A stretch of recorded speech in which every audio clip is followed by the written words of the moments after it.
Excusez pour ceux qui sont en ligne. Je disais simplement qu'il n'y avait pas d'autre nom que celui de Jésus. Amen.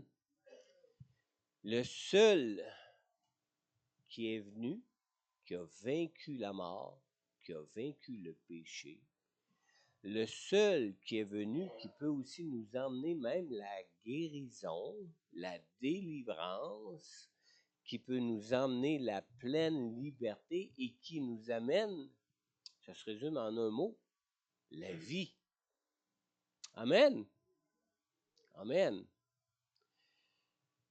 Vous savez, depuis quelques semaines, on prépare une grande offensive contre le monde des ténèbres. Hein? Alors, depuis quelques semaines, on vit de grands combats. Vous allez le voir quand vous allez entendre même la voix de Daniel. Je ne sais pas si vous avez parlé avec mon épouse ce matin. Ça, c'est juste des petits combats de rien. Là. C'est juste pour nous ébranler. Mais il se passe vraiment des grands combats. Hier matin, avant de me rendre au bureau, j'ai partagé l'annonce des spectacles de Noël, où ce que les gens pouvaient, il y avait un bouton pour commander leurs billets. J'ai envoyé ça à un paquet de chrétiens que je connais, qui sont plus dans la région. Et puis, il y a une de ces personnes qui m'a répondu, qui a dit « Oh, désolé, pasteur, moi, je ne vais plus dans les assemblées de Pentecôte du Canada parce que les assemblées de Pentecôte du Canada, là, ça vient des États-Unis à Azusa dans les années au 20e siècle. Ça. Maintenant, je vais dans une église de maison. » Ah. Il y a toutes sortes de choses qui arrivent comme ça depuis 2 ou 3 semaines. Où ce que des gens qui sont pourtant enseignés dans la vérité, dans la parole de Dieu, qui s'accrochent à toutes sortes de choses qu'on ne sait même pas d'où ça vient. Pourtant, si elle me disait faites vos recherches, pasteur. Alors, pourtant, si on fait nos recherches comme il faut, on s'aperçoit clairement que le pentecôtisme n'est pas venu d'Azusa aux États-Unis. Le pentecôtisme s'est manifesté à la fois là, dans les mêmes périodes d'époque, les mêmes époques, avec des gens qui n'avaient aucun rapport entre eux, non seulement à Azusa, mais aussi à Ottawa, ici au Canada, et aussi même en Europe, à différents endroits, à peu près dans les mêmes périodes de temps, dans les mêmes endroits. Et on nous dit que ça vient des hommes. Oh, un instant, là. Les témoignages qu'on a dans la parole de Dieu dit que c'est Dieu qui répand son esprit, c'est pas les hommes. Amen. Revenir à la vérité, il n'est jamais trop tard pour ça. C'est pas parce qu'on avait oublié des vérités de l'Évangile, de la parole de Dieu avec les années, avec les siècles, avec la pratique religieuse des gens, qu'on ne peut pas y revenir un jour. Non, c'est pas quelque chose du passé qui n'existe plus. La parole de Dieu dit que la parole va rester jusqu'au retour de Jésus comme tel. Nulle part on voit dans les Écritures que le pentecôtisme a été enlevé.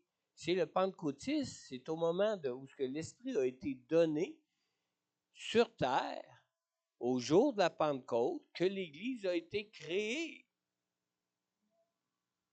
Puis l'Église est encore là, puis elle va être là jusqu'au retour du Seigneur Jésus-Christ.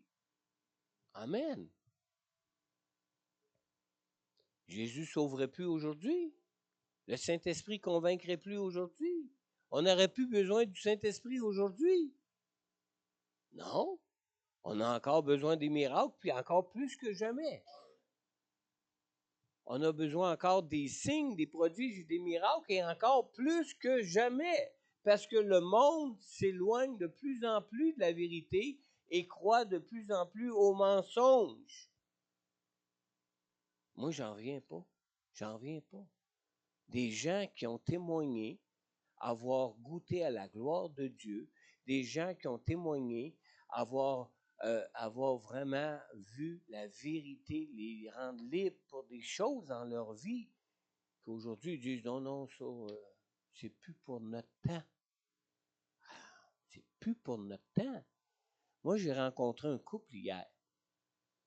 Un couple qui m'ont téléphoné cette semaine pour prendre rendez-vous. Et puis, la première chose qu'ils m'ont dit hier, une des choses qu'ils m'ont dit hier dans mon bureau lors de cette rencontre-là, c'est que quand ils m'ont appelé, il y a eu tout de suite un signe du Seigneur pour lui qu'il avait contacté la bonne personne pour entendre parler de l'Évangile. Wow! On n'aurait plus besoin de signes aujourd'hui. Il y a tellement de choses qui se galvaudent sur le net. Il y a tellement de choses qui sont données à gauche et à droite sans fondement et tout simplement sous une supposée inspiration profonde qui vient d'où? Est-ce que le Saint-Esprit peut se contredire lui-même? Non, pas du tout. Pas du tout. Et vous savez, on est dans des grands combats parce qu'on amène la lumière dans ce monde. On est dans de grands combats parce que on vient puis on travaille à apporter la lumière au milieu des ténèbres. Malheureusement, ce n'est pas tous qui acceptent la lumière qui est témoignée au milieu des ténèbres. Et c'est ce qui fait qu'on rencontre de grands combats. De grands combats. Vous savez, l'Église ici à Montmagny, là, depuis plusieurs années, moi je considère qu'on est à peu près la seule Église qui a vraiment travaillé à prêcher publiquement, ouvertement l'Évangile à Montmagny et à toute la région de Montmagny. Pourtant, c'est nous qu'on dénigre le plus comme Église. C'est pas des blagues ce que je vous dis là. Ouais, chaque jour, on parle de ça. On dénigre notre Église comme si on était une secte, comme si on n'était pas de Dieu, comme si on était inspiré du diable, nous. Ah oui, on est inspiré du diable. On amène la lumière dans les ténèbres, puis c'est le diable qui voudrait se détruire lui-même. Amen. Hein? Ah oui, hein? Jésus en a parlé de ça, hein? Amen. Vous savez, on a des grands combats, puis ces combats-là, la seule façon d'avoir la victoire sur ces combats-là, c'est par la prière. Amen. Les combats ne sont pas terminés, là. On s'approche de plus en plus du moment crucial où ce que la lumière va venir éclairer ces ténèbres. Quand je suis arrivé à Alexandria, il faut que je vous raconte ça. Quand je suis arrivé à Alexandria, ils font ce qu'on appelle le Canada Day. Là-bas, c'est la fête de la Confédération. Nous, ici au Québec, on avait traditionnellement l'habitude de fêter la Saint-Jean-Baptiste, anciennement religieusement. À cette heure, c'est plutôt nationalement. C'est plus du tout dans la même optique, puis dans le même but, dans le même objectif. Aujourd'hui, c'est un objectif plus politique que religieux. Mais quand je suis arrivé à Alexandria, ils organisaient pour le Canada Day, le jour de la Confédération, une grande parade de rue. Alors, moi, j'appelle les diacres de l'église, puis on était une toute nouvelle église, là. On venait tout juste là, de s'implanter à Alexandria. J'ai dit, hey, on pourrait faire un char allégorique pour être en parade, puis avec le nom de l'église, puis avec des versets de la parole de Dieu, mettre une... Ah ouais, c'est une bonne idée. Fait que on va voir le responsable de la parade, puis il me dit, oh non, non, pas question. Pourquoi? Ben, il dit, vous êtes une église. Pourquoi qu'on n'aurait pas le droit? Ben, il dit, si vous, comme église, vous faites un char, toutes les églises vont vouloir en faire un. Ah ouais? Bon, on contacte d'autres églises.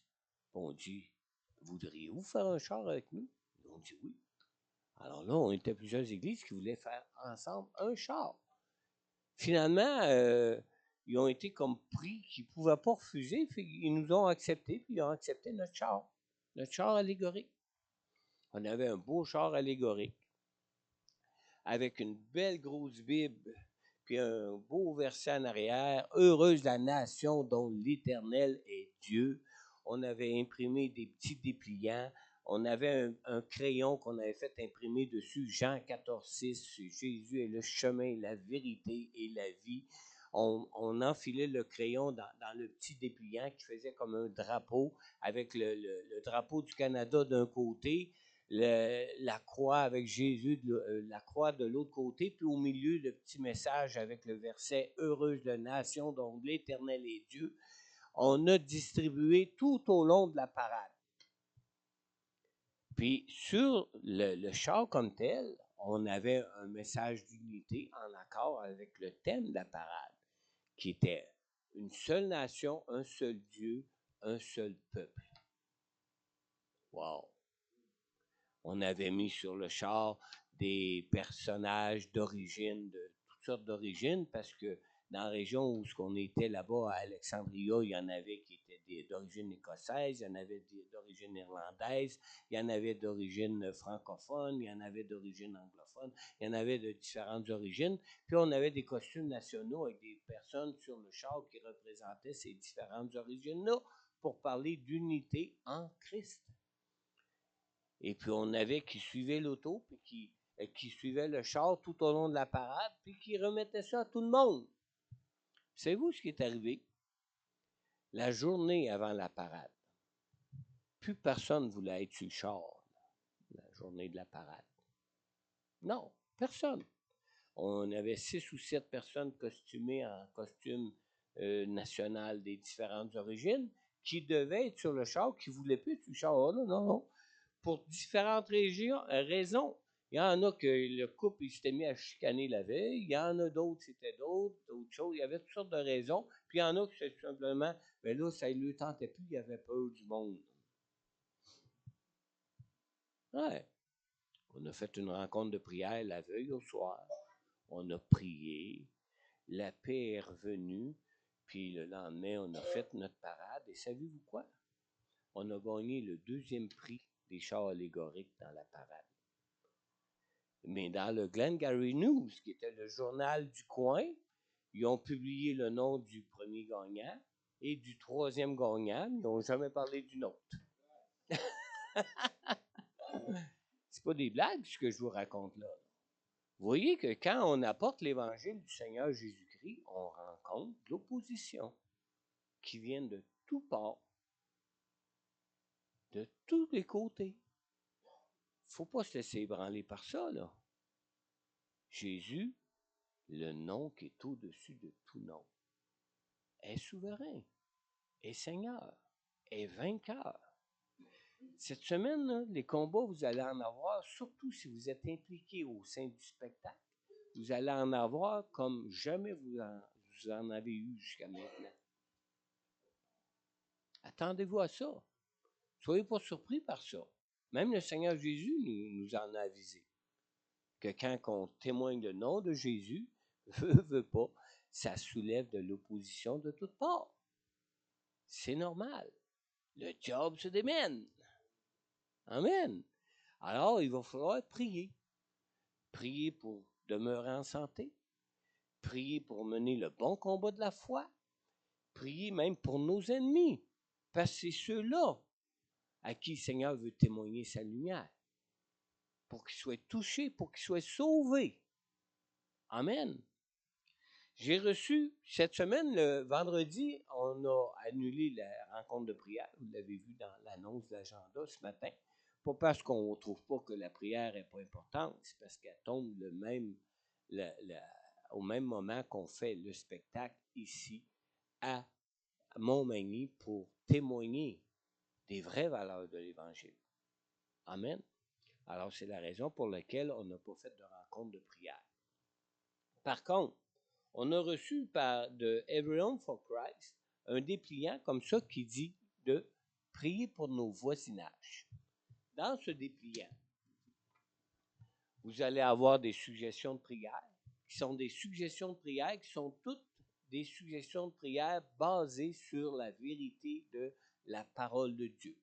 Puis en arrière, vous pouvez même mettre les noms de rue pour lesquels vous priez dans votre voisinage, les noms de vos voisins, les noms des gens de votre voisinage, qui que ce soit, pour qui vous priez, et prenez le temps de prier. C'est un combat de foi que nous allons mener cette semaine. Ce n'est pas un combat de dire est-ce qu'on va être à la hauteur pour le spectacle. Non, ça, je suis convaincu que oui. Convaincu que oui. C'est d'être à la hauteur spirituelle pour mener le bon combat de la foi. C'est ça qui est important cette semaine. Amen. Alors, j'ai des dépliants que vous pourrez prendre, qu'on va déposer sur la table ici en arrière. Prenez du temps spécifique de prière chaque jour de cette semaine avant le spectacle de jeudi, vendredi et samedi. Amen. Ceux qui ne sont pas impliqués dans le spectacle comme tel, priez pour ceux qui sont impliqués dans le spectacle. Parce que vous savez que même si on est le professionnel le plus aguerri en comment on pourrait dire, en qualité artistique pour faire un spectacle, quand vient le moment d'ouvrir la bouche, quand on parle de l'Évangile, on dirait que on n'a plus aucune force. Daniel il peut le dire, je suis certain. Moi, en tant que pasteur, je peux le dire. C'est des choses qu'on vit régulièrement. Priez pour les leaders, priez pour ceux qui sont impliqués, priez pour vous-même, priez pour vos voisins, mais priez. Amen. C'est un combat qu'on mène dans la prière. Amen. Amen. J'en rajouterai pas plus, j'ai pris beaucoup de temps. Je vais inviter maintenant notre frère Daniel, mais juste avant de l'inviter, on va prendre un temps de prière ensemble, quelques minutes ensemble. On va invoquer ce nom glorieux, ce nom souverain, ce nom tout-puissant qui est le nom de Jésus. Particulièrement par rapport à ces combats-là dans lesquels on va entrer encore plus profondément cette semaine. Seigneur Jésus, Seigneur, tu es celui, Seigneur, qui est Dieu, qui était là depuis la création. Dès la création, tu étais là présent, Seigneur. Et tu étais là, Seigneur Dieu, sur la croix même où ce que tu as gagné toutes ces victoires pour nous, Seigneur. Toutes ces victoires que tu as gagnées à la croix contre ce monde de ténèbres, contre les esprits de ténèbres eux-mêmes, Seigneur, contre les faiblesses de notre chair, Seigneur, contre toute opposition, Seigneur Dieu, qui peuvent s'élever, Seigneur Dieu, contre ton nom, contre la grâce que tu nous as témoignée à la croix afin que nous puissions te connaître et être sauvés, Seigneur. Seigneur, c'est ton nom que nous invoquons maintenant, Seigneur. C'est l'autorité de ton nom, la toute-puissance de ton nom qui donne la victoire, Seigneur Dieu, auquel nous invoquons ce matin, Seigneur. Seigneur, viens relever ceux qui sont dans la faiblesse spirituelle. Viens relever ceux qui sont dans la faiblesse physique. Viens relever ceux qui ont des esprits de timidité, car tu nous as dit que tu nous as donné non pas un esprit de timidité, mais un esprit de force, d'amour et de puissance, Seigneur. Seigneur, on compte sur toi. On compte sur ta présence avec nous, Seigneur Dieu, pour être libérés de nos maladies, pour être libérés de nos faiblesses, Seigneur, et pour voir, Seigneur Dieu, même ta présence, ta puissance avec nous, nous accompagner de ta main puissante dans tous ces combats, Seigneur, qui vont être livrés cette semaine pour le témoignage de ton évangile, le témoignage de ton amour pour ce monde qui périt, qui a tant besoin de toi, le témoignage, Seigneur Dieu, de ta grâce à ce monde, Seigneur, à ce monde qui cherche des voies de justice, qui cherche des voies de pardon.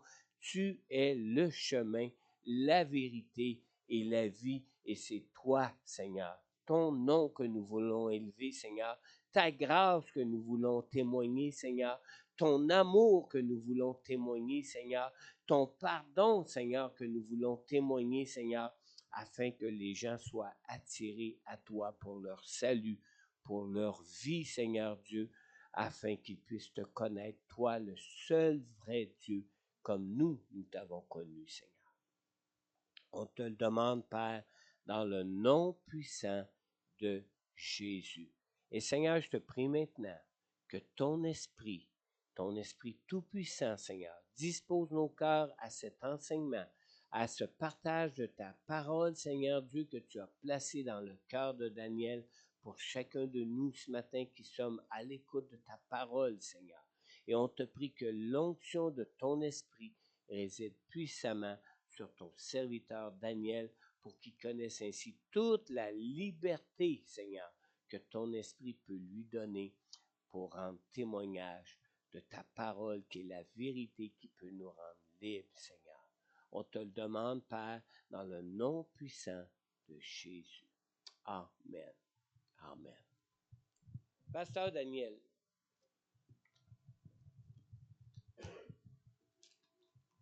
À toi l'honneur. Gloire à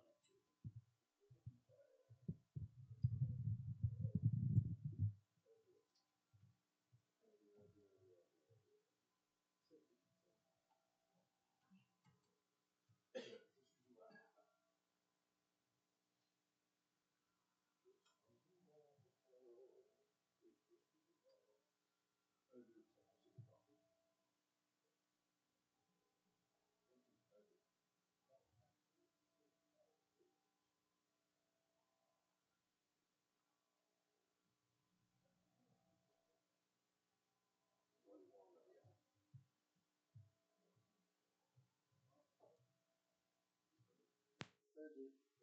Un, deux, un, deux. Ah! Et voilà. Une bonne main pour Christ.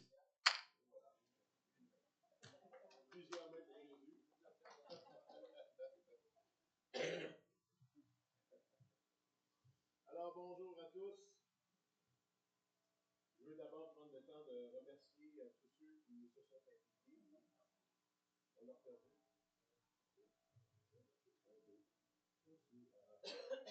La la la la. La la la la.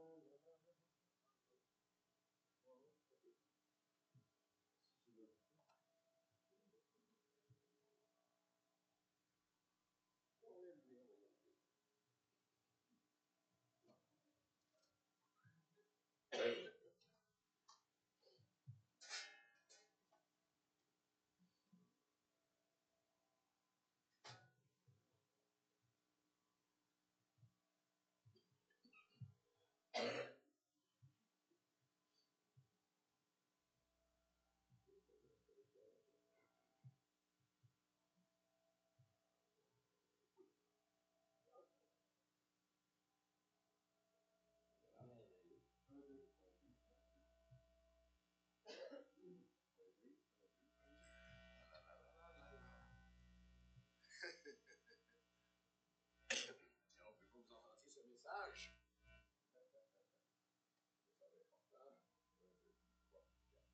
Un, deux, trois, quatre. Ah, fonctionnait tantôt, hein? Allô? La grosse boîte en arrière.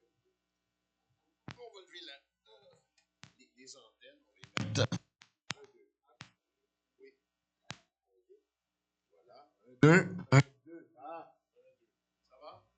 Et non. Ah, oui, oui, oui. All right. Un, deux.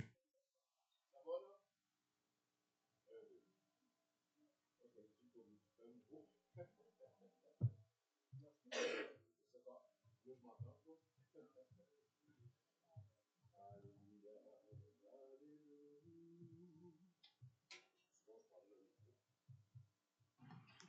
Ah, c'est ça des fois. Ah, c'est ça. C'est le fil. Bon. Alors, je recommence. Bonjour à tous, en ligne et les autres, vous autres. Je veux remercier personnellement tous ceux qui se sont impliqués dans la distribution des affiches et des encarts, entre autres Mario, Emmanuel, il est parti 2 jours dans plein de villes, 2-3 jours, en tout cas, je ne sais pas combien de temps. Il a tout distribué ces choses. À date, on a distribué plus de 10 000 cartons. 10 000 dans les 3 régions, dans 30 municipalités. Il y a eu la conférence de presse et tout ça. Il y a eu des affiches posées dans plein de municipalités. Aussi, la conférence de presse, on a contacté plus de 60 municipalités. Et dans chaque municipalité, il y a le maire, la personne en charge des loisirs et culture. On les a invités. Dans toutes les 60 municipalités, peut-être dans les 100 invitations que j'ai faites, en est venu 4. Pour dire, hein? Mais Dieu, ça ne fait pas de lui qui n'est pas en charge, puis Dieu, il sait ce qu'il fait. Et je me fie toujours sur lui parce que c'est pas par nos propres forces qu'on réussit ce combat-là. Et oui, en effet, continuez à prier. Pour moi, la prière est très, très importante. On est dans un combat spirituel. Ça fait de nombreuses années que je fais ça. De nombreux spectacles de Noël. Et on dirait que c'est toujours la même chose quand on arrive proche, les attaques physiques aussi. Alors, j'ai pas dormi depuis 3 heures ce matin. Ça fait plusieurs nuits que je fais ça. Ça fait une semaine que j'ai de la misère à dormir. J'ai mal dans mon corps, ma voix, mes poumons. Moi, ça me descend des poumons. Mais Dieu est bon. Dieu est bon quand même. Parce que dans les 8000 spectacles que j'ai donnés dans le passé, j'ai jamais annulé une seule fois. Je me souviens quand je faisais les écoles du Québec pour présenter l'Évangile à travers un spectacle de mime, mon témoignage et un appel après. Je parlais de Dieu clairement. C'est arrivé 2 fois où on m'a roulé en chaise roulante jusqu'au stage de l'école. Puis même les directeurs disaient, ben non, t'es pas pour faire un spectacle comme ça, t'es même pas capable de marcher, rien de ça. J'ai dit, je vais le faire quand même. Et aussitôt qu'on m'amenait, on me levait pour me monter sur l'estrade, la douleur partait, j'étais droit comme une... Puis je me garochais partout avec toutes les mimes que je fais, etc. Et quand le spectacle était fini, puis j'avais annoncé l'Évangile, quand je descendais, la douleur revenait, puis on me roulait en dehors de l'église ou de l'école, etc. C'est arrivé tellement de fois. Mais pour moi, ça me dit quelque chose, ça. Il y a quelqu'un qui n'est pas content, mais Dieu est fidèle. Parce qu'il n'est pas content, c'est parce qu'on fait quelque chose de bien. Je suis convaincu de ça. Tantôt, j'avais une pensée quand le pasteur parlait à propos de la prière. Que sert-il à un homme de mourir, que sert-il à un homme de gagner tout le monde s'il perd son âme?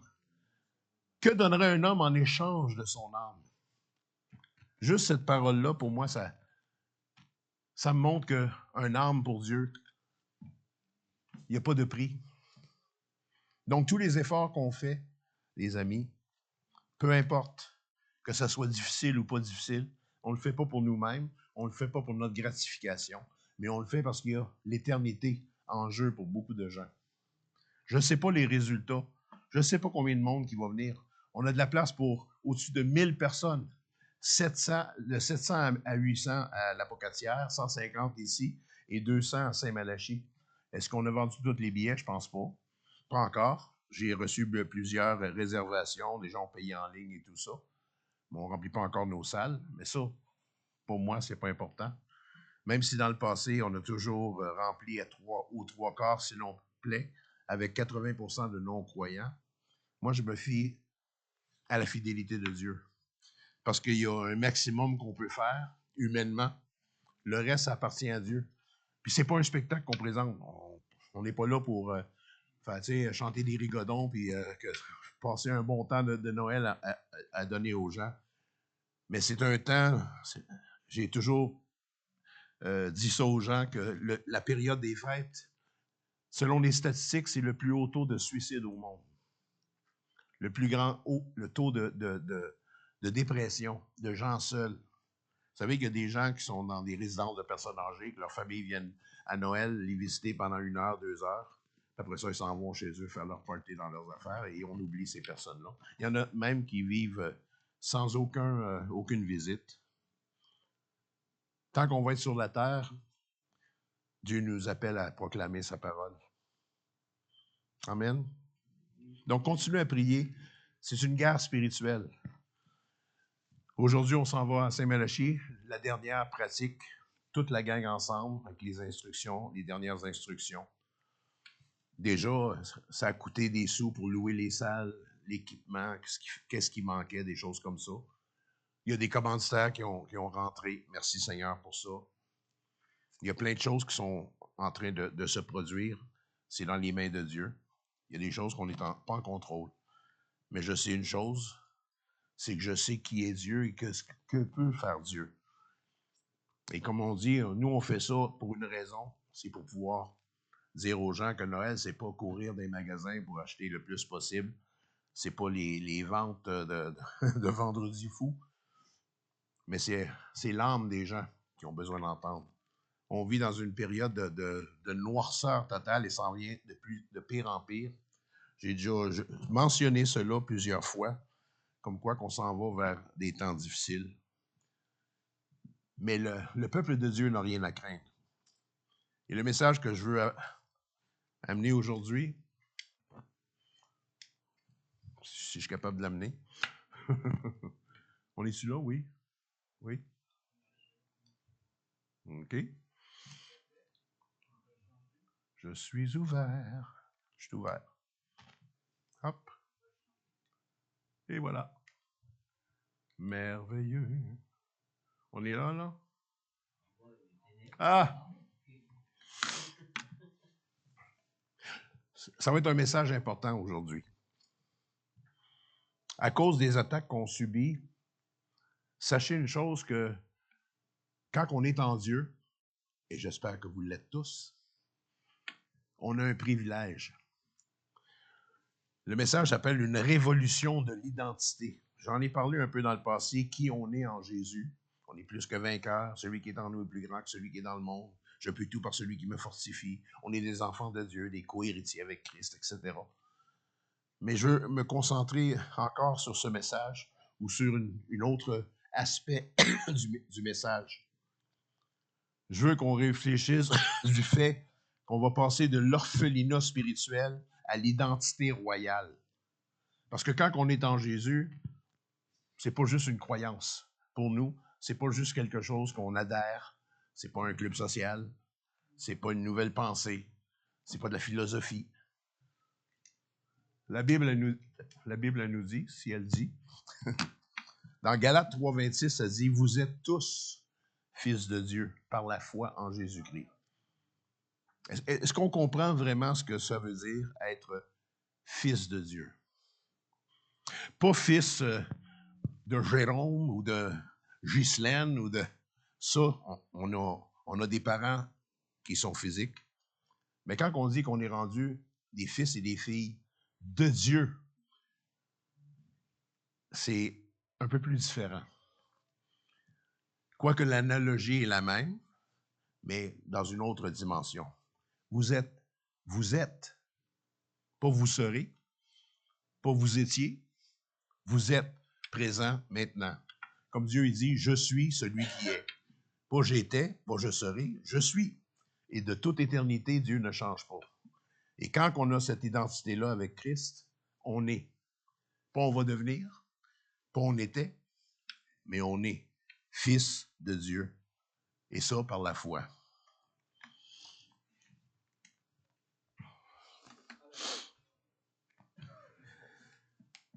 On est plus que des serviteurs. C'est une révolution. Quand on saisit qui on est en Christ, ça change tout. Comme j'avais déjà expliqué à certaines personnes, on a deux choses en Christ. On a l'expérience, mais l'expérience, ça varie.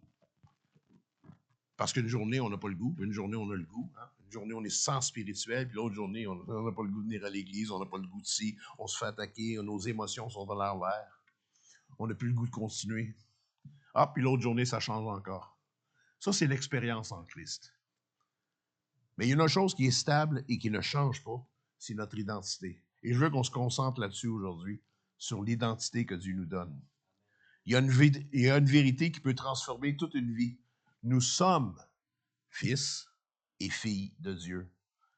Ce n'est pas une métaphore poétique, ce n'est pas un slogan religieux, ce n'est pas une annonce. Oh, je suis fils de Dieu. Slogan. C'est plus que ça. C'est une réalité spirituelle. C'est plus vrai que la réalité qu'on voit. C'est quelque chose qui vient de Dieu. Une nouvelle identité qui ne change pas du tout. C'est une réalité, une nouvelle identité qui change tout. Notre valeur, notre sécurité et notre avenir. Imaginez un enfant adopté dans une famille royale. Le jour de l'adoption, tout change. Son nom, ses droits, son héritage, son autorité. De monsieur inconnu à quelque chose d'établi. Mais voici le drame. Si cet enfant continue de vivre comme un orphelin, mendiant ce qui lui appartient déjà, il ne bénéficiera jamais de son adoption. C'est la tragédie de millions de chrétiens.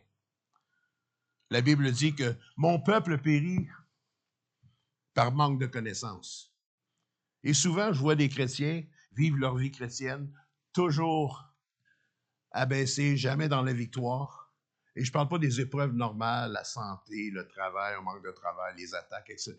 Ça fait partie de notre lot.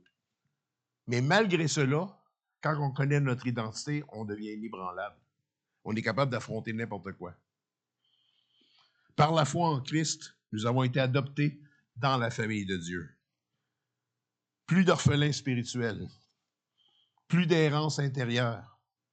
Et cette adoption n'est pas froide ou administrative, c'est une adoption d'amour.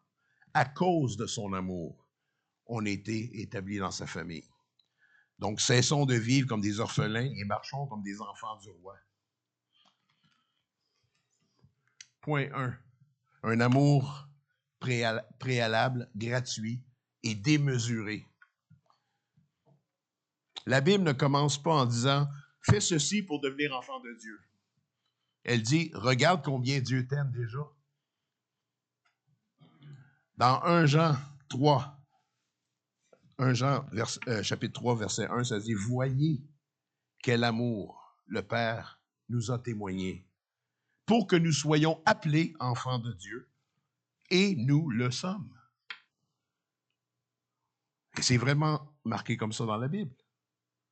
Notez bien le « et nous le sommes ». Pas « nous le deviendrons » ou « nous essayons de l'être ». Nous le sommes. C'est pas l'identité en Christ, c'est pas quelque chose qu'on atteint un jour. C'est que quand on est de nouveau, que l'Esprit de Dieu vient habiter en nous, on est enfant de Dieu.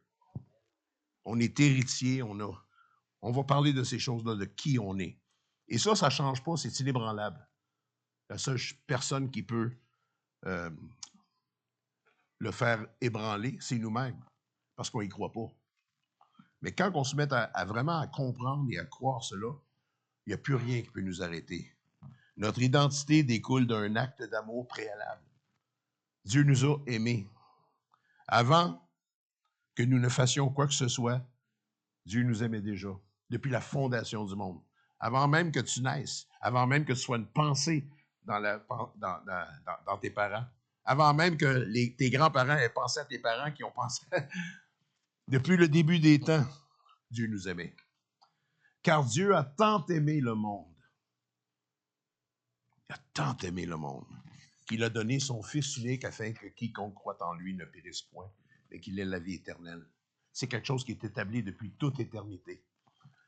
Le diable a essayé de nous voler ça. Il a chuté. Et quand l'homme est apparu, quand Dieu nous a créés à son image, ça l'a mis en colère. Et depuis ce temps-là, il veut nous détruire, nous éloigner de Dieu.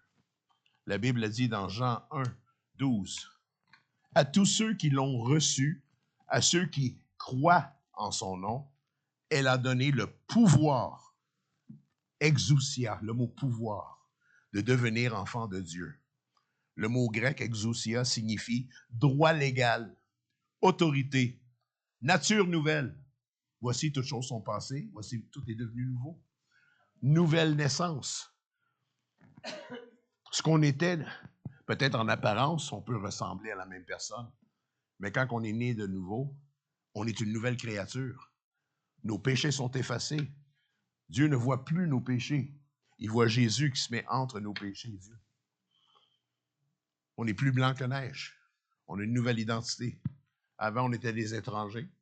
Maintenant, on est ses enfants. Deuxièmement, on va revenir. Le processus divin de notre adoption. Comment ça se passe, ce processus-là? Comment est-ce qu'on devient enfant de Dieu? En Jésus, 3 choses se sont produites. 1, le Père nous a choisis. C'est dit dans Éphésiens 1,5. Il nous a prédestinés dans son amour à être ses enfants d'adoption. Ce mot-là revient souvent dans le Nouveau Testament, même dans l'Ancien Testament. Il revient souvent. Des enfants d'adoption. Deuxièmement, le Père nous a choisis. Deuxièmement, il nous a rachetés au prix du sang. Au prix de son sang. La dot de notre adoption, c'est le sang de Christ. C'est sa souffrance.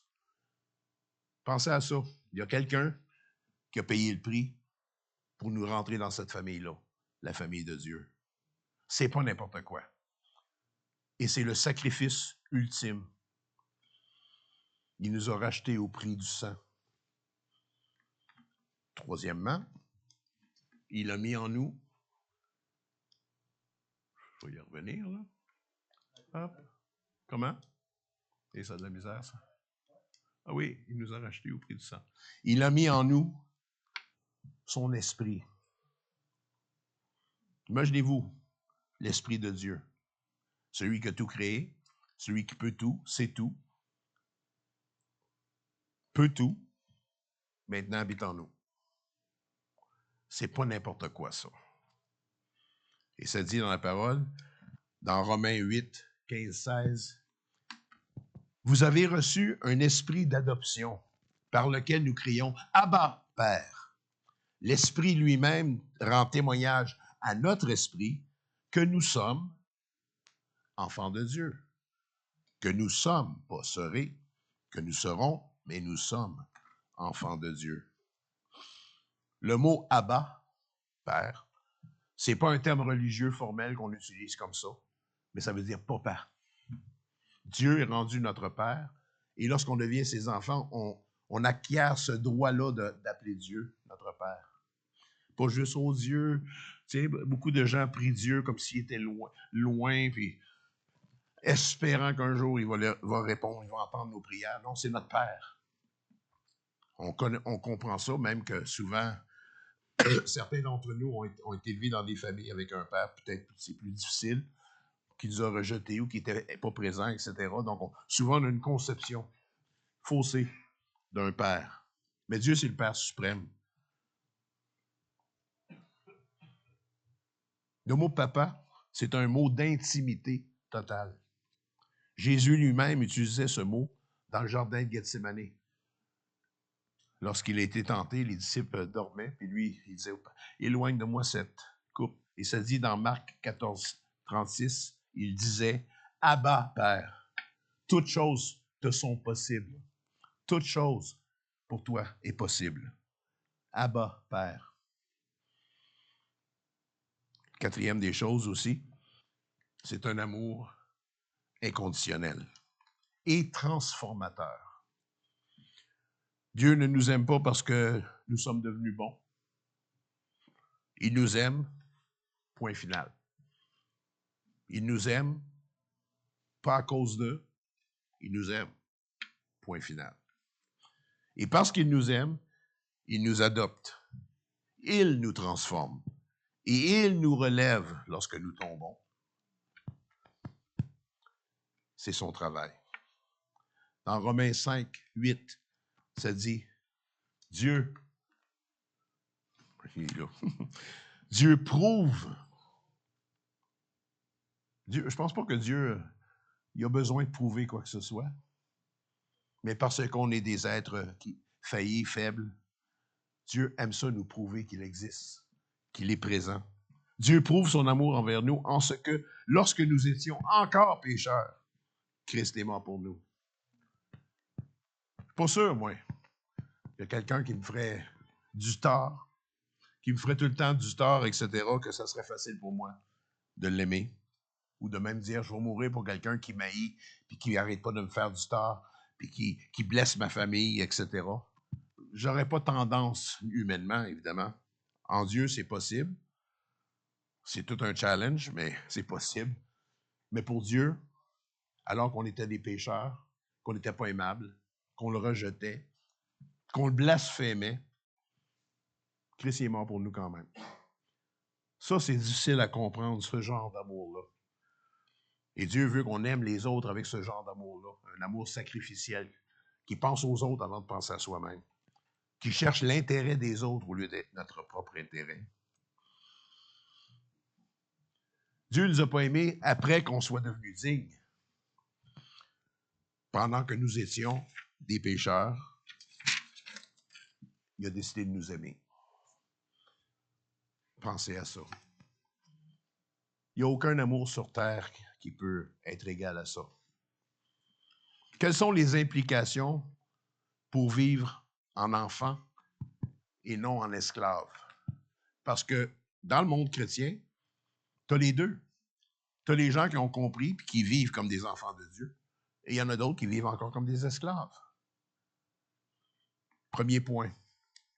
La sécurité et la liberté, c'est ce que Dieu nous a donné. Pas la peur et l'esclavage. Dans Romains 8, 15, ça le dit encore. Vous n'avez pas reçu un esprit de servitude pour être encore dans la crainte, mais vous avez reçu un esprit d'adoption par lequel nous crions Abba, Père. Regardons les deux aspects, la mentalité d'esclave et la mentalité de fils de Dieu. Tu vas y arriver. Ah, c'est là. Paul va m'installer un miroir ici pour voir en arrière. La mentalité d'esclave. Premièrement, un esclave, si vous faites la comparaison entre les deux, agit premièrement par peur du maître. Un esclave a toujours la crainte du maître parce qu'il domine sur lui. Et son bien-être dépend du maître. Il travaille aussi pour mériter l'approbation constante. Donc, tout son travail, c'est pour que le maître soit satisfait, l'accepte, lui permette de vivre une vie quand même honorable ou sans conséquences. Un mauvais esclave était frappé, était puni. On dit chastise en anglais. Et aussi, l'esclave se définit lui-même, sa personnalité qui il est, par sa performance. Un bon esclave. Parce qu'il y a des maîtres, autant dans les Romains que dans les Juifs, qui avaient des esclaves. Dans ce temps-là, ça n'a pas la même connotation qu'aujourd'hui. Hein, quand on pense esclave, on pense à l'esclavagisme, on pense aux Noirs américains, les Africains, etc., qui ont été vendus et dans la servitude totale. On pense aux Hébreux. Mais en réalité, on est esclave de Christ, mais sur le bon côté. L'autre mentalité, c'est la mentalité de fils ou de fille. En tant qu'esclave de Christ, ou fils ou fille, c'est la même chose. On agit par amour du Père.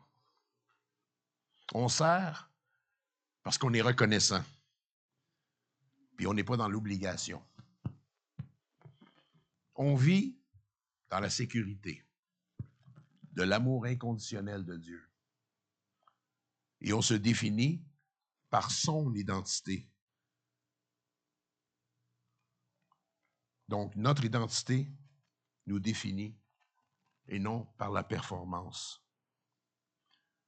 Vous savez qu'un enfant a accès au père, à son père naturel, 24 heures sur 24, simplement parce que c'est son enfant. Hein? Vous avez des enfants? Votre enfant vient pour vous questionner. Vous êtes disponible pour lui, vous êtes toujours là pour lui, 24 heures sur 24. Il y a des bons pères, puis il y en a des moins bons.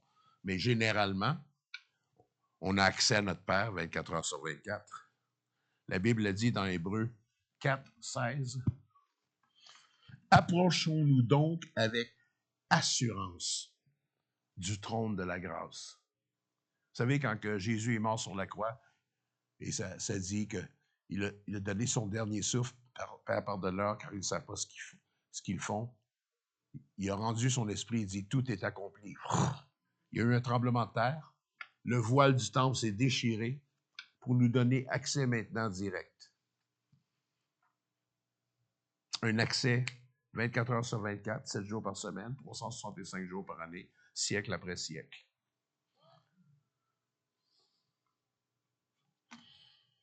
Nous avons reçu, deuxième point, un héritage royal, pas n'importe quoi, un héritage royal. La Bible dit dans Galates 4, 6 et 7, vous êtes fils, et si vous êtes fils, vous êtes aussi héritier par la grâce de Dieu. Donc, si Dieu nous déclare fils, on est aussi héritier. Un enfant, par exemple, va hériter de la maison de son père, comme dans le passé.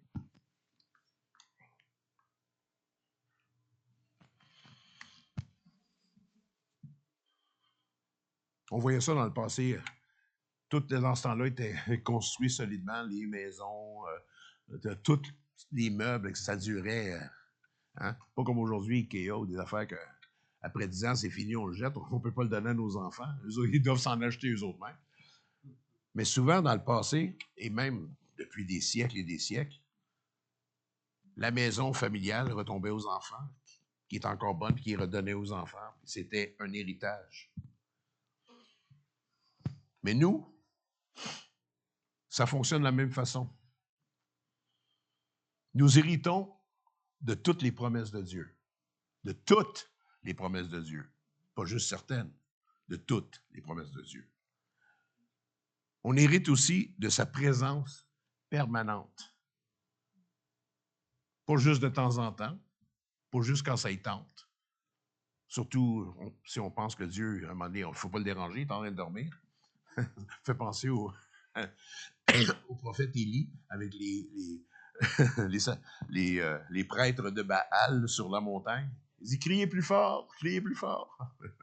Peut-être qu'il dort, peut-être qu'il est parti en voyage. Baal.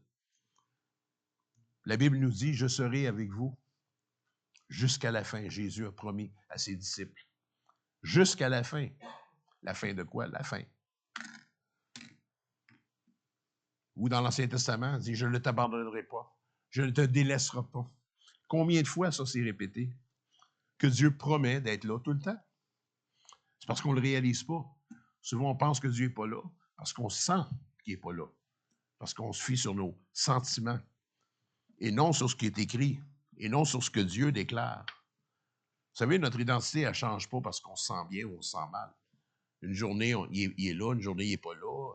Une journée, on a sa faveur, l'autre journée, on ne l'a pas. Ça ne marche pas comme ça. On hérite aussi de son autorité spirituelle. Ils marcheront sur des serpents. Voici les signes qui accompagneront tous ceux qui auront cru. Dieu est présent, il est là avec nous. Il est là dans notre famille, il est là dans notre travail, il est là dans l'annonce de l'Évangile, il est là maintenant. Il est sûrement assis dans la salle quelque part. Mais il est là. Il entend chaque parole qu'on dit, il comprend chaque pensée qu'on a. Il est tout le temps là. Il n'est pas parti au marché faire quelque chose, il ne faut pas le déranger. Il est tout le temps là. On hérite aussi de sa provision abondante. Si vous saviez le nombre de choses que Dieu nous promet dans la parole, mais que par la foi, on ne va pas chercher, Parce qu'on n'y croit pas, on se croit indigne. Ah, pas moi, tu sais, lui peut-être, il est plus sain que moi, lui il est plus fin, il a plus d'expérience que moi. Moi, qui suis-je? Ça fait juste 3 jours que je suis au Seigneur.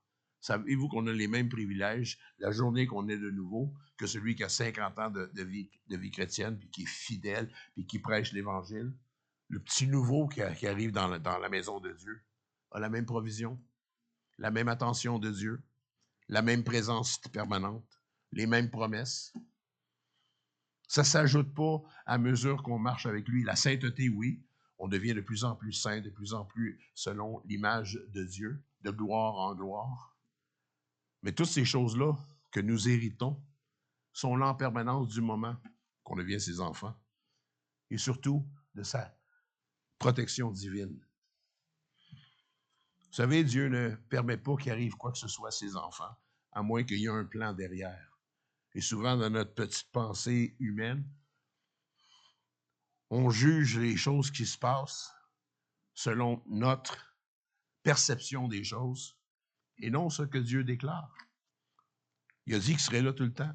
Il a dit qu'il nous protégerait, qu'il ne laisserait pas le mal venir. Je suis dans les psaumes depuis au moins une semaine. Là, je suis rendu au psaume, je pense que c'est 39. Et j'en viens pas. Le nombre de promesses qu'il y a là-dedans de Dieu, c'est sûr que je les comprends de plus en plus que j'avance, plus que je me les approprie. Mais souvent, c'est nous autres qui bloquons cette réalité-là en nous. Parce que si on réaliserait vraiment notre identité, il n'y a rien qui pourrait nous affecter. Romains 8, 17 dit « Si nous sommes enfants, nous sommes aussi héritiers, héritiers de Dieu et co-héritiers de Christ. » Co-héritiers. Tout ce qui appartient à Christ nous appartient par adoption. Même si on ne se sent pas digne. Troisième point, nous reflétons une ressemblance familiale. Tel père, tel fils, hein? L'expression. N'oubliez pas qu'on a été fait à l'image de Dieu. C'est pas n'importe quoi, là. Vous savez que les anges n'ont pas été faits à l'image de Dieu? On est, nous autres, Dieu a créé les anges qui vivent avec Dieu, ils voient Dieu, ils expériencent Dieu. Mais, comme nous aussi, ils avaient la liberté d'obéir ou de ne pas obéir. Et de là que Satan s'est éloigné ou il a péché par orgueil et il a amené d'autres anges à faire la même chose. Et quand que Dieu a créé l'homme, à son image, ouf, ça l'a mis en colère. Parce que ça nous élevait au-dessus des anges. Quand je dis nous reflétons la ressemblance familiale, un enfant finit toujours par ressembler à son père. Les mêmes gestes, les mêmes expressions, le même caractère. De même, nous sommes appelés à refléter le caractère du Père.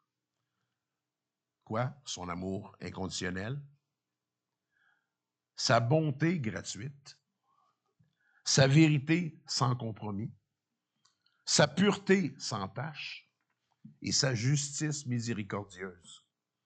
On hérite. Plus qu'on s'approche de Dieu, plus qu'on devient conforme à son image, plus qu'on développe les fruits de l'esprit, la patience, la persévérance, la bonté, le contrôle de soi et tous les fruits de l'esprit. Parce que plus qu'on est collé sur Dieu, plus qu'on va y ressembler. Et n'est-ce pas ça qu'on lit dans les évangiles, lorsque Dieu dit qu'on est fait à son image et qu'on peut refléter sa gloire? On devrait, normalement, lorsque les gens nous voient, qu'ils peuvent comprendre Dieu à travers notre attitude, nos gestes, notre amour. Dans 2 Corinthiens 3, 18, il est écrit, en reconnaissant, nous sommes transformés en la même image de gloire en gloire. C'est dans la Bible. Nous sommes transformés. Plus qu'on s'approche de Dieu, plus qu'on comprend, plus qu'on accepte ce qu'il y a pour nous, on devient semblable à lui. Un peu comme Moïse a monté sur la montagne 40 jours, 40 nuits avec Dieu. Il est redescendu, son visage brillait tellement, il fallait mettre un voile. Tellement qu'il était dans la présence de Dieu. C'était pas comme une lampe qui descendait puis il s'éteignait. Là. Il reluisait la gloire de Dieu. J'ai lu beaucoup de témoignages d'évangélistes, d'hommes du passé qui étaient tellement proches de Dieu que quand tu venais dans leur présence, tu avais de la misère à te tenir debout tellement que c'était puissant.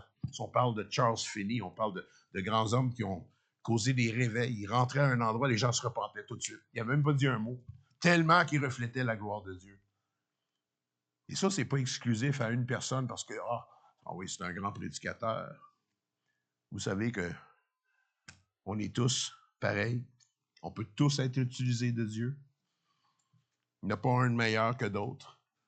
C'est comme François, on sait que François... Ah, François. Mais il est un homme comme nous. Et nous sommes un homme comme lui. Mais ce qui se passe dans notre cœur et dans notre tête, ça fait la différence. Comment ça se fait que je connais des personnes, ça fait 30 ans qu'ils sont chrétiens, mais tu les verrais dans leur conversation et dans leur vie, tu ne pourrais jamais te dire.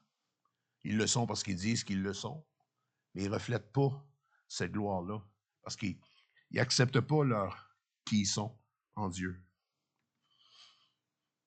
Comment qu'on peut vivre cette identité-là concrètement?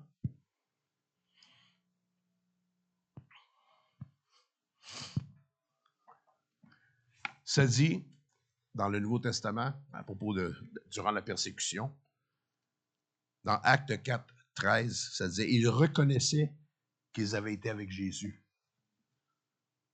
Est-ce que vous pensez qu'ils se promenaient avec comme des affaires sandwich, là, faire de la publicité, tu sais, McDonald's. Mais en réalité, c'est ça. Ils reconnaissaient qu'ils avaient été avec Jésus. Pourquoi? À cause de ce qu'ils faisaient, comment ils parlaient, leur attitude, leur amour. Pas humain, un amour qui se sacrifie lui-même. L'amour qui tend l'autre joue quand on te frappe sur une joue. Ça, ça concorde pas avec le monde aujourd'hui. On te frappe, tu veux frapper. Tu veux te venger. Quand Dieu il dit non. Imaginez-vous s'il fallait traiter les gens comme on pense qu'ils devraient être traités. De la même façon, je pense que si Dieu nous traitait comme on traite les autres, mais Dieu est Dieu.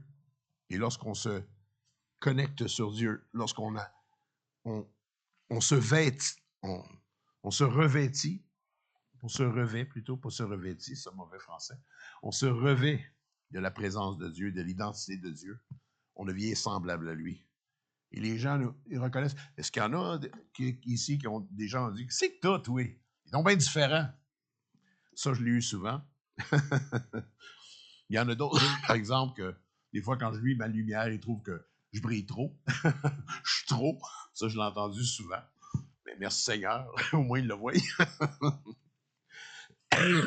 Comment qu'on fait pour vivre justement cette identité-là? Comment vivre cette identité concrètement? Premièrement, on peut le vivre dans nos décisions. Qu'est-ce qu'un enfant de Dieu, aimé et libre, ferait dans cette situation-là? J'ai lu un livre un moment donné de Sheldon, je ne me souviens plus son prénom, mais c'est Sheldon, au début de ma vie chrétienne, qui s'appelait « Que ferait Jésus à ma place ?» Je vous conseille de lire ce livre-là. C'est radical. C'est une église qu'à un moment donné, le pasteur a mis un challenge, il a été dans le jeûne et la prière, Dieu l'a convaincu de lancer un défi à son église. Il disait pendant 1 mois de temps, de rien faire avant de poser la question « Que ferait Jésus à ma place? » Et dans son église, il y avait un journaliste, il y avait un monsieur qui avait un journal et qui acceptait des annonces de bière, de cigarettes dans son journal pour payer son journal. Il a commencé, lui, à se demander « Que ferait Jésus à ma place? Est-ce que je ferais la promotion de la cigarette? Est-ce que je ferais la promotion d'une clinique d'avortement? » Et pendant 1 mois de temps, il s'est posé cette question-là. Puis il a commencé à refuser des choses. Oh, il a trouvé ça difficile. Ses chiffres d'affaires ont commencé à baisser parce qu'il n'y avait plus personne qui voulait faire des annonces dans son journal. Mais Dieu est intervenu, puis à un moment donné, ça a tout changé parce qu'il s'est tenu debout. Avant qu'on fasse quelque chose, qu'on décide quelque chose dans notre vie, est-ce qu'on peut se poser cette question-là? Que ferait Jésus à ma place? Et souvent, on est en dilemme. On ne sait pas, je devrais-tu faire ça ou faire ça? Pose-toi la question, que ferait Jésus? Si la réponse te vient, non, il ne ferait jamais ça, fais-les pas. C'est simple. Des affaires, c'est plus ambigu. Il y a beaucoup de choses qu'on décide ou qu'on prend des décisions sans se poser cette question-là, si Dieu est d'accord ou pas d'accord. Est-ce que Jésus le ferait? Si la réponse est non, pourquoi tu le ferais? C'est radical. Mais c'est ça que Dieu nous demande, de vivre autrement que le monde. Aussi, comment vivre cette identité concrète dans nos relations, qui qu'on fréquente, ou comment qu'on traite les autres. Traiter les autres comme des frères et des sœurs. Pas juste un autre membre de l'Assemblée. Hein, la sœur?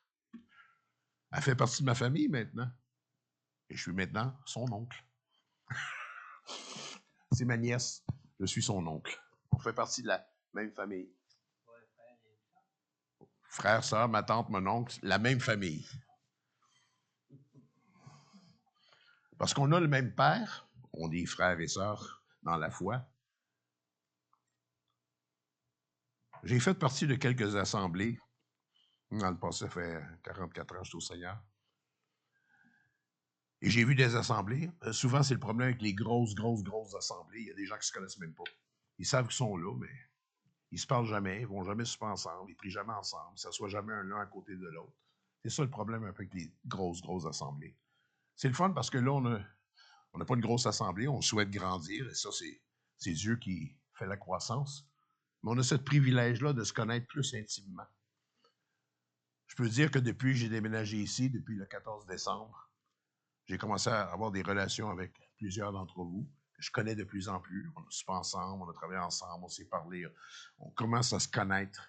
J'ai commencé à me connaître plus, commencer à connaître mon cœur, mon humour. Et j'espère que c'est pas juste basé là-dessus, là, que vous m'aimez vraiment. C'est sûr, j'espère être aimé. Mais la Bible nous dit, aimez-vous les uns les autres comme Dieu nous a aimés. Aimez-vous les uns les autres. Dans une vraie famille, hein? On ne ferait pas du tort à nos parents, à moins qu'on ait vraiment perdu, là, mais habituellement, je suis dans la même famille, j'ai mon frère qui vient de acquérir une nouvelle business. Je ne vais pas dire, oh, ça, c'est ton affaire. Non, je vais m'y intéresser, je vais même essayer de l'aider à promouvoir, à en parler aux autres, à m'intéresser à ce qu'il fait, parce que c'est mon frère.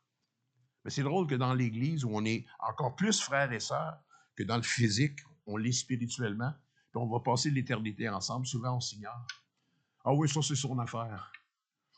Comme j'ai dit depuis le début, moi je ne suis pas venu ici pour partir quelque chose d'autre bord. Ça me démangeait depuis des années d'avoir un théâtre. Parce qu'en réalité, je vais vous dire, c'était juste par la foi, je ne serais pas ici. Si ce n'était pas la cause de la foi, parce que Dieu a parlé, moi, j'avais aucun désir de m'ouvrir un théâtre ou de partir un nouveau ministère. J'ai eu mon ministère pendant 32 ans jusqu'en 2012. Et où j'étais à ma pré-retraite quand François m'a appelé. Oh. Il dit, viens, il faut que je te demande de quoi, là? J'ai besoin de conseils sur une salle, on veut mettre de l'éclairage, on ne sait pas trop. On ne sait pas trop. Puis c'est quand je suis venu visiter, puis j'ai vu tout ça. Puis là, le Seigneur m'a saisi, puis m'a parlé. Ça a pris une couple de semaines avant que je mette des toisons devant Dieu. Je dis, écoute, Seigneur, c'est important, là, il faut que je déménage de ville. J'ai-tu le goût, moi, d'ouvrir un théâtre et de tout le travail que ça demande à mon âge? Tu sais? Peut-être il y a 30 ans, j'avais l'énergie. Ah oui, je suis capable. Là, je suis beaucoup moins capable physiquement. Je suis encore jeune d'esprit et tout ça, mais physiquement, c'est de l'ouvrage. Ceux qui ont travaillé avec moi, ceux qui ont fait les rénovations, ils savent que c'est de l'ouvrage. Toutes les oppositions aussi. Vous savez, les planchers, l'autre bord, ça aurait dû être fait il y a 2 mois et demi. Mais le monsieur nous a repoussé ça 7 fois. Et ça me tapait ses nerfs, ça. En plus de ça, on avait fait un dépôt. L'Église avait fait un dépôt pour ça. Puis là, l'ouvrage ne se faisait pas. Ils prenaient des contrats plus payants que nous autres. Mais pourtant, il y avait. Tu sais, on avait payé. Et ça me pesait ça. Je me disais, dans quoi je me suis embarqué?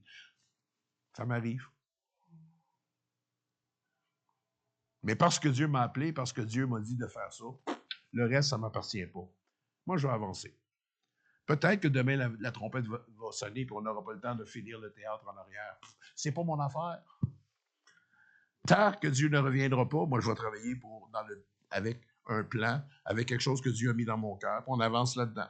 Un jour, paf, la trompette va sonner. Je vous garantis que je vais monter plus vite que vous autres.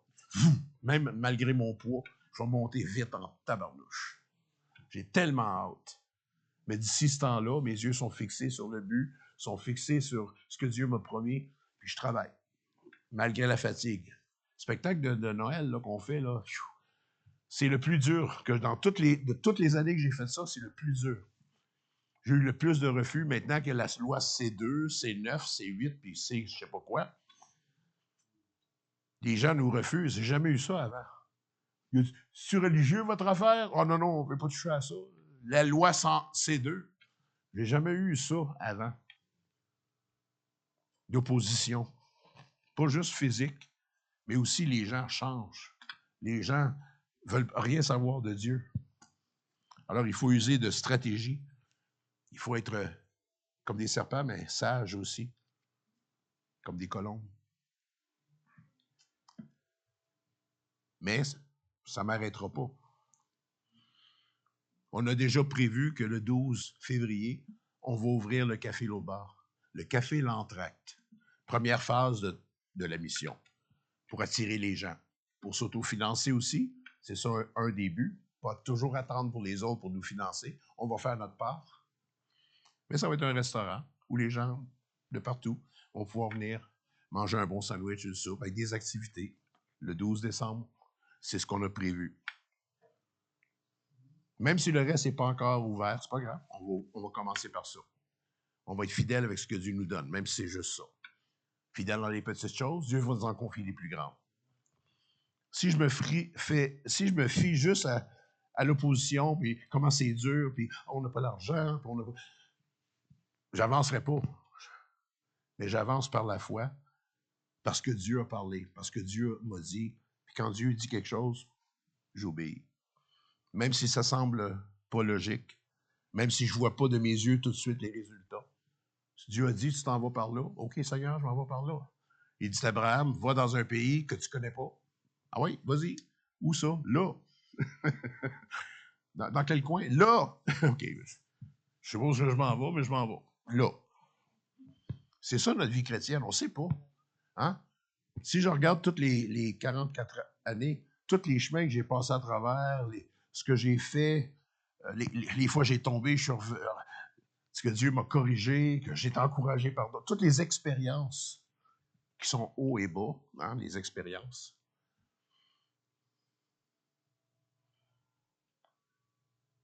Je ne savais pas ça d'avance quand Dieu m'a appelé, quand Dieu m'a sauvé. Il ne m'a pas tout révélé d'un seul coup.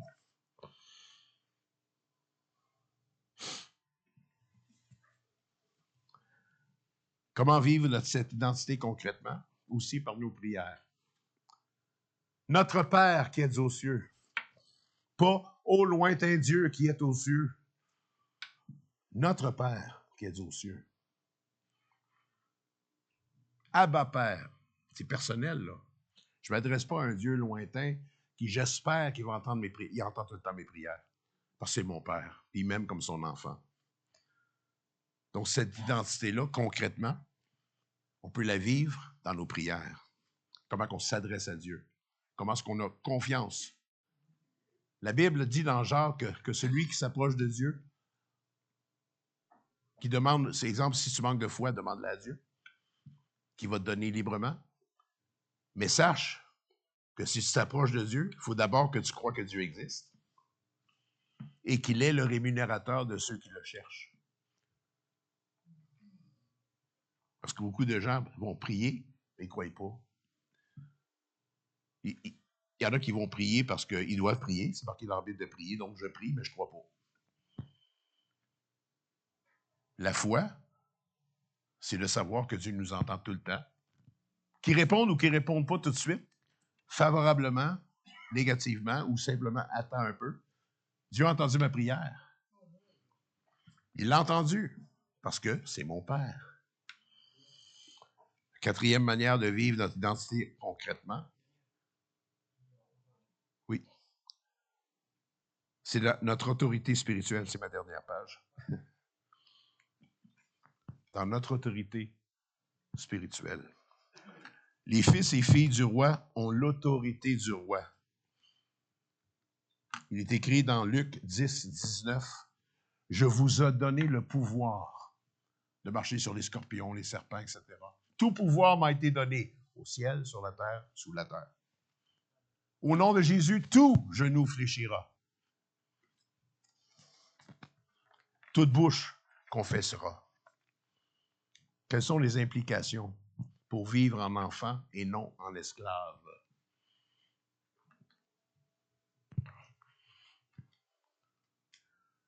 Je suis pas mal loin, là. C'est drôle. Et que ça marche. Je pense que je vais en acheter un.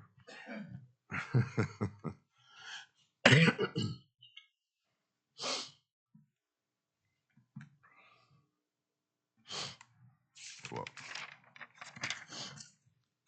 Non, c'est ça, je t'ai rendu là. Ah ouais, il change. Ah, my gosh. Lâche pas, Daniel. La mécanique. Ah, OK. Conclusion. Non, avance. Premièrement, on n'est pas des numéros. Nous ne sommes pas des employés du ciel, nous sommes des enfants chéris du roi. On n'est pas les employés de Dieu, là. On s'attend à un salaire, puis si on ne travaille pas, on n'a rien. Puis... Levons la tête car nous sommes aimés, gardés, héritiers, destinés à régner avec Christ. Deuxièmement, prenons un engagement. Proclamons notre identité chaque matin. Je suis un enfant de Dieu. Pas pour essayer de se convaincre, mais parce qu'il sort de ta bouche. On dit, tel un homme pense, tel il est. Il y a un proverbe qui dit ça. Tel un homme pense, tel il est. Si tu dis que tu es un perdant toute ta vie, je ne suis pas capable, j'y arriverai jamais, bien, c'est ça, tu n'y arriveras jamais. Parce que tu te programmes à ça. Mais Dieu, il dit autrement. Deuxièmement, décidons comme des enfants, pas comme des esclaves, en toute liberté et sécurité. Aussi, aimons nos frères et sœurs, traitons-le avec la grâce familiale. Troisièmement, être fils ou fille de Dieu n'est pas qu'un titre honorifique, c'est une identité opérationnelle qui nous donne accès au trône de la grâce, à l'autorité sur l'ennemi et à la capacité de manifester le royaume de Dieu sur terre. 1 Jean 3, 1 dit « Voyez quel amour le Père nous a témoigné, parce que nous sommes appelés enfants de Dieu, et nous le sommes. »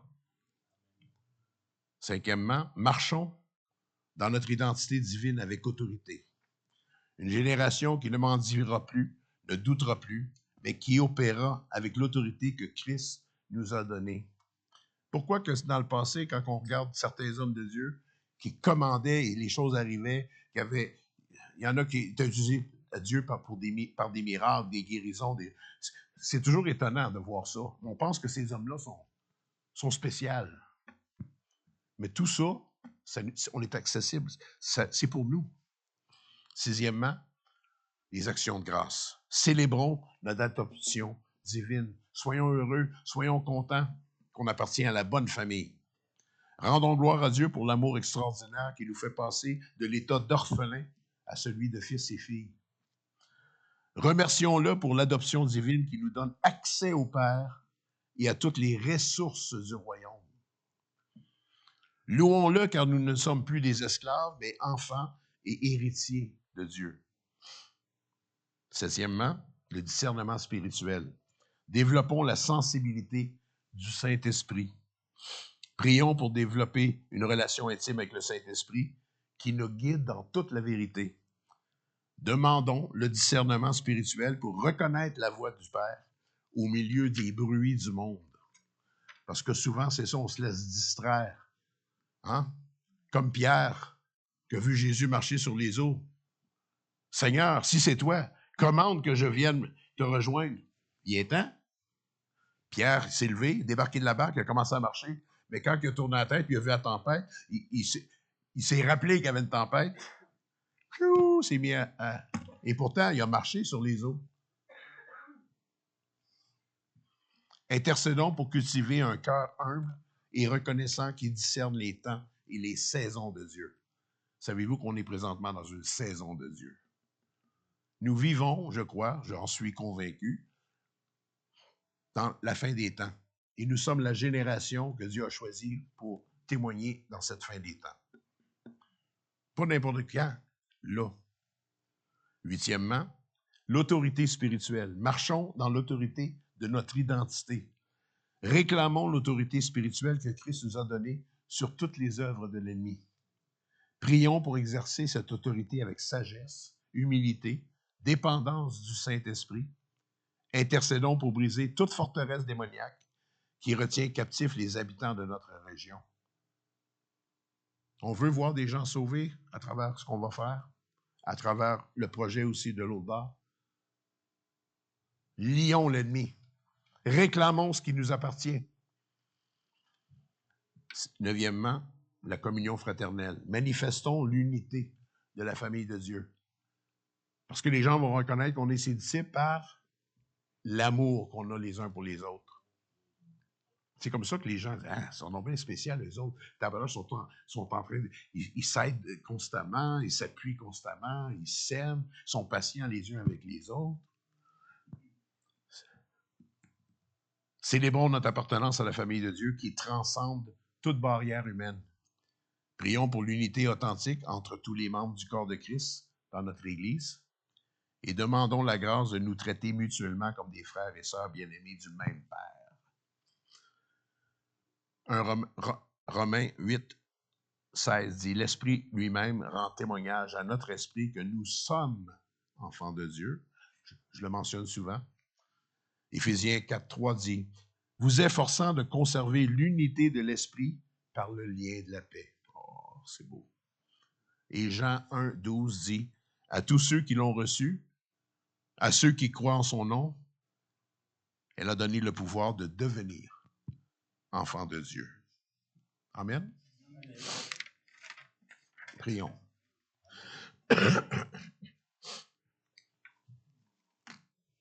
Alléluia, Seigneur. Alléluia, Jésus. Merci, Seigneur, pour qui que tu dis que nous sommes. Ça, c'est important. On cherche toujours l'approbation. C'est notre nature humaine. On ne veut pas être rejeté, on veut faire les choses correctement. On veut se savoir aimer, accepter des autres. Mais ce qui est important, Seigneur, c'est d'être accepté de toi. Et parce qu'on t'a donné notre vie, parce qu'on t'a demandé pardon pour nos péchés, tu nous acceptes dans ta famille et on devient tes enfants, tes fils et tes filles, et on bénéficie de tout ce qui vient avec ça. On est héritier du Père, co-héritier avec Christ. Et tout ce que Christ a accès, on l'a accès aussi. Merci Seigneur. Et si vous n'êtes pas encore enfant de Dieu, si vous ne sentez pas que vous êtes fils ou fille du Père, la Bible dit que si tu demandes à Dieu de venir dans ton cœur, si tu reconnais ton besoin pour lui, si tu confesses ton impuissance, tes péchés, ton insuffisance, Dieu promet de répondre et de devenir ton Père. La Bible dit, si tu confesses de ta bouche le Seigneur Jésus et si tu crois dans ton cœur que Dieu l'a ressuscité des morts, tu seras sauvé. Une nouvelle naissance, un nouveau départ, tout ton passé pardonné, voici toute chose est nouvelle, un nouvel accès. Alors, prends le temps aujourd'hui de réfléchir à ça et de demander à Dieu, là où tu es, en ligne, chez vous, dans ton auto, ici. Dieu est accessible partout, 24 heures sur 24. Il entend tout. Il connaît toutes tes pensées. Il connaît tous tes péchés. Il n'y a rien que tu peux cacher à Dieu. Simplement, viens devant lui avec humilité et reconnaissance et dire, Seigneur, je ne te connais pas, mais je veux te connaître. Je te donne ma vie. Je te demande de pardonner mes péchés. Je t'accepte dans mon cœur comme non seulement mon sauveur, mais je veux te suivre le reste de mes jours comme mon Seigneur. Et je sais que toutes tes promesses de vie éternelle, d'être avec moi, Seigneur, tu vas les réaliser parce que j'ai fait le premier pas. Je t'ai donné ma vie. Maintenant, je t'appartiens. Maintenant, guide-moi, Seigneur. Alors, gêne-toi pas de prier avec tes propres mots cette prière à Dieu. La Bible dit que si tu le cherches de tout ton cœur, tu vas le trouver. Si tu le désires, si tu ne veux pas Dieu, c'est correct. C'est triste, mais c'est correct. Tu as le droit à ton opinion, tu as le droit à tes choix, mais chaque choix qu'on fait a une conséquence. Il y a la vie éternelle. N'oublie pas que la Bible dit qu'il n'est permis à l'homme de mourir une seule fois, après quoi vient le jugement. Un jour, on ne sait pas quand. Ça peut être dans 5 minutes. Ça peut être l'année prochaine. Ça peut être demain. Ta vie va se terminer. Et là, tu vas apparaître devant Dieu et il va te poser juste une question. Et cette question-là, ça sera, es-tu catholique? T'es-tu ci? T'es-tu ça? T'appartiens-tu à tel groupe? Il va dire simplement, qu'est-ce que tu as fait du don gratuit de la vie éternelle, de mon Fils Jésus, mort sur la croix pour toi. Il va être trop tard pour prendre une décision à ce moment-là, parce que la Bible a dit qu'aujourd'hui est le jour du salut. C'est maintenant, pendant que tu es vivant, que tu dois rechercher Dieu et reconnaître qu'il est réel. Tu dis, oui, mais j'ai des doutes sur l'existence de Dieu. Parfait. Tout le monde a des doutes. Mais sache que si tu t'adresses à Dieu et que tu demandes de venir dans ton cœur, il va donner toutes les réponses. Il va donner toutes les preuves que tu as besoin pour croire en lui. Parce que Dieu ne nous laisse pas orphelins. Il ne joue pas avec nous autres. Ce n'est pas un jeu pour Dieu. Si tu as soif de Dieu, tu vas le trouver. Amen. Amen. Peux-tu comprendre? J'aurais une question pour toi. J'aimerais que tu nous expliques le mot impropère selon ce que la Bible dit. OK. Le Christ a glorifié son Père, il dit impropère. J'en ai parlé. T'as-tu ton... Non, mais quand même, je suis capable de lire sur l'avocat, parce que nous avons besoin de le savoir. Oui. Mais j'en ai parlé, il faut que tu ouvres ton appareil.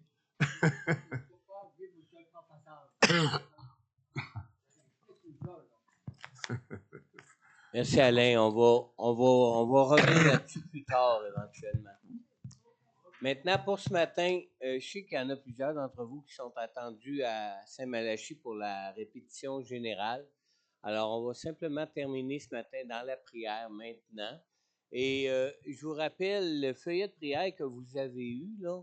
Moi, il y a une prière qui revient constamment sur mon cœur, puis je crois que c'est le Saint-Esprit qui me pousse vraiment dans cette prière-là. C'est prier pour que les 3 endroits où ce que nous allons faire les spectacles soient remplis. Particulièrement à l'Apocatière. On ne sait pas pourquoi, mais à l'Apocatière, finalement, on a dû louer l'Église catholique qui est une cathédrale de 800 places. C'est pas la place qui manque. Priez pour l'Apocatière, puis moi, avec les communications que j'ai avec la région de Kamouraska, on voit que ça brasse là-bas. Alors, priez que les endroits soient remplis. Négligez pas Montmagny parce qu'on a une salle de 114 places. Là. Non. Montmagny aussi, il y a des grands combats et il faut que la place soit pleine. D'accord? Prions ensemble maintenant. Seigneur, merci pour ta parole ce matin. Seigneur, merci de nous rappeler notre identité en toi. Merci de nous rappeler que nous sommes co-héritiers avec toi, Jésus. Et merci, Père, de nous démontrer combien tu es un Dieu de grâce, un Dieu adoptif, un Père adoptif qui agit comme un Père, un vrai Père, qui a donné son Fils dans son amour pour que nous soyons tes enfants, Seigneur. Seigneur, apprends-nous à nous approcher de toi comme avec la pleine liberté que nous approchons nous-mêmes de nos propres pères, pour ceux qui ont des bons pères. Seigneur Jésus, merci de ce que tu t'es fait frère avec nous pour que nous puissions bénéficier de toutes les grâces, de toute ton autorité, de tout ton héritage, de tout ce qui t'appartient en tant que Fils unique de Dieu. Merci de nous le partager en tant que co-ouvrier avec toi, Seigneur. Seigneur, supporte-nous dans nos combats, Seigneur, et donne-nous dans ta grâce, Seigneur, comme toi-même tu l'as reçu, une pleine mesure de ton esprit afin qu'on puisse nous-mêmes être vainqueurs dans tous ces combats et que, Seigneur, ta lumière puisse briller dans ce monde, Seigneur, et qu'on puisse ainsi servir à ta gloire en toutes choses, Seigneur. On te le demande, Père, dans le nom puissant de ton Fils Jésus. Amen. Amen. Bon dimanche. Merci pour tous ceux qui s'impliquent dans cette activité d'évangélisation. Menez le bon combat. N'oubliez pas, c'est un combat de la foi. C'est pas contre la chair, c'est pas contre les hommes qu'on se bat, c'est dans un combat spirituel. Amen. Dieu vous bénisse. Bonne semaine.